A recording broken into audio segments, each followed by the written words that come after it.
بسم اللہ الرحمن الرحیم۔ مکروہات وضو۔ اصول یہ ہے کہ جو چیزیں مستحب ہیں ان کے خلاف کرنا مکروہ ہے، اسی طرح جو چیزیں مکروہ ہیں ان سے بچنا مستحب ہے۔ کچھ مشہور مکروہات درج ذیل ہیں۔ نمبر 1، ناپاک جگہ پر وضو کرنا یا ناپاک جگہ پر وضو کا پانی ڈالنا۔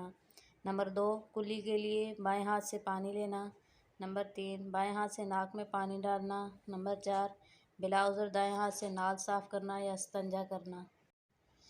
نمبر 5، منہ پر سختی سے یعنی تمانچہ کی طرح پانی مارنا۔ نمبر 6، پانی اس قدر کم خرچ کرنا کہ مستحب طریقہ پر وضو ادا نہ ہو۔ نمبر 7، پانی ضرورت سے زیادہ خرچ کرنا۔ نمبر 8، 3 بار سے زیادہ اعضاء کو دھونا۔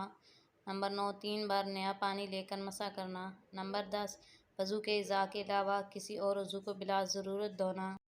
نمبر 11، وضو کرنے میں بلا ضرورت دنیاوی باتیں کرنا۔ نمبر 12، وضو کے بعد ہاتھوں کا پانی جھٹکنا۔ نمبر 13، مسجد میں اپنے لیے کسی برتن کو خاص کر لینا۔ نمبر 14، عورت کے غسل یا وضو کے بچے ہوئے پانی سے وضو کرنا۔ نمبر 15، وضو کے پانی میں تھوکنا یا ناک صاف کرنا خواہ وہ جاری پانی ہو۔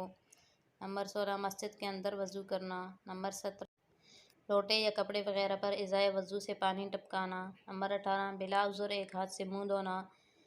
19، گلے یعنی حلقوم کا مسح کرنا۔ نمبر 20، دھوپ کے گرم پانی سے وضو کرنا۔